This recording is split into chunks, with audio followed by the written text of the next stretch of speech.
Welcome back, students. So in this video we are going to see some more definitions. So that is favorable cases. So what is the definition of a favorable cases?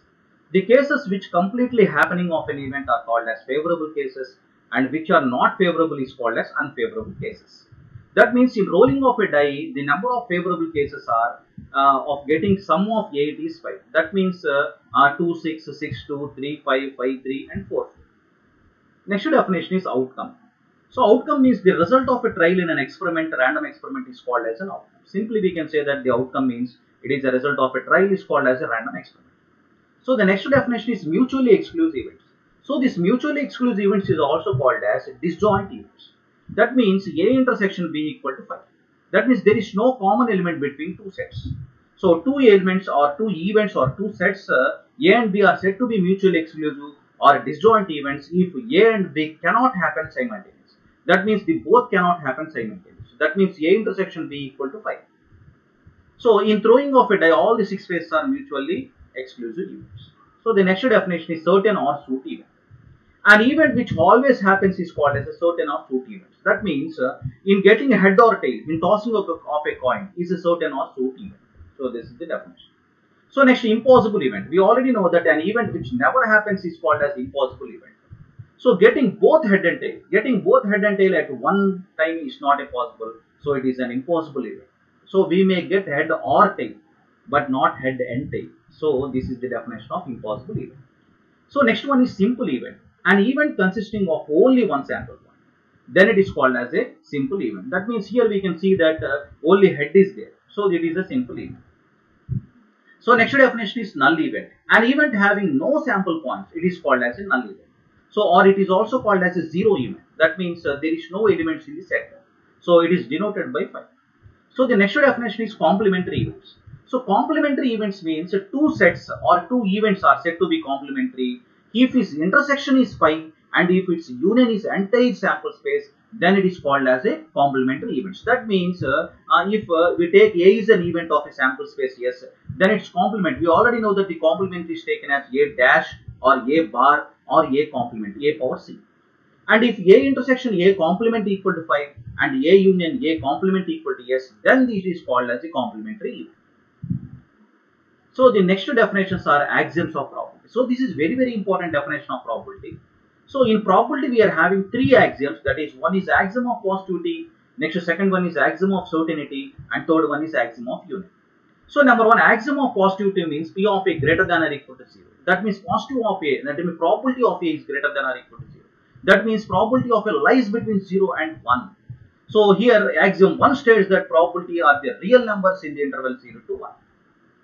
So the second axiom is axiom of certainty, that is P of S equal to 1. That means the probability of the entire sample space, it is equal to 1. Probability is equal to 1. So the third one is axiom of union. So axiom of union says that if A and B are two disjoint events or mutually exclusive events, then P of A union B can be written as P of A plus P of B. So these are the 3 axioms of probability. So this is a very important question. So these are the 3 axioms of probability. So next we are going to see some problems on probability. So here he has given a problem. Find the probability of a head in tossing a coin. So we already know that the formula for probability is P of A equal to M by N. So that equal to 1 by 2. Next second is find the probability of getting one head in tossing 2 coins.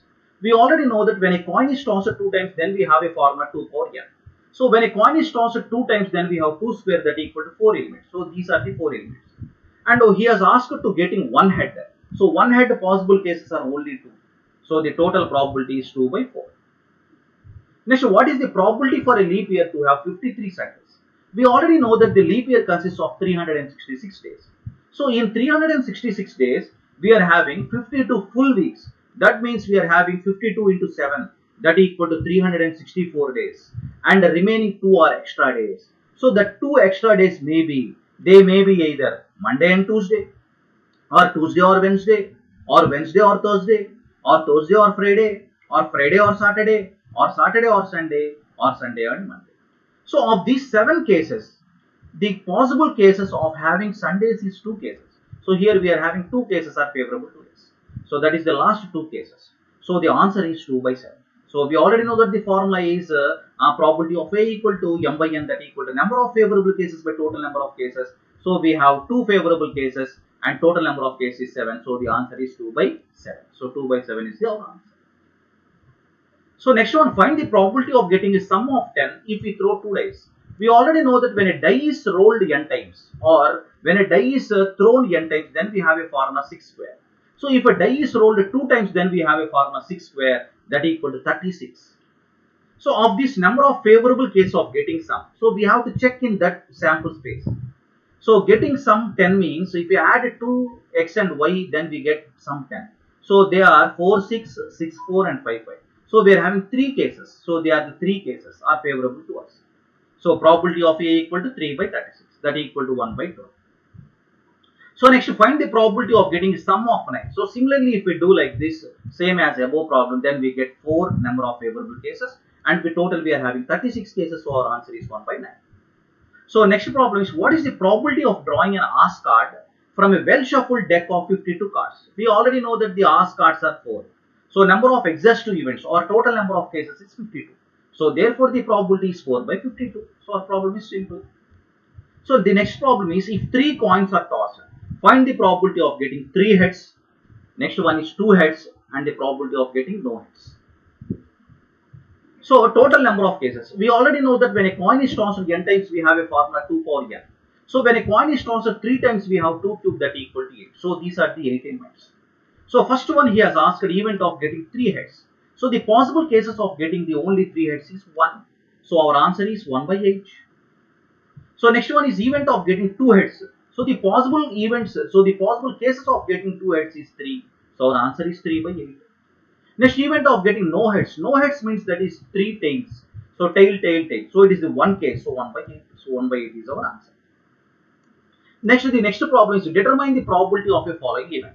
So he has given a non-defective bolt will be found if out of 600 bolts, the total number of bolts is 600, already examined 12 were defective. So first of all, what we have to do is we have to find the probability of a defective bolt. So the defective bolts are 12 and total is 600. So probability of defective bolt equal to 12 by 600, that equal to 1 by 50. Now we have to find the probability of a non-defective bolt, that is probability of D complement. So probability of D complement equal to 1 minus probability of D, that equal to 1 minus 1 by 50, that equal to 49 by 50. So our answer is 49 by 50.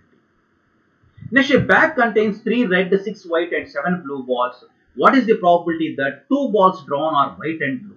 So first of all, what we have to do is we have to see total number of balls. So the total number of balls are 16. So now out of 16 balls, 2 balls can be drawn in how many ways? That is 16C2 ways.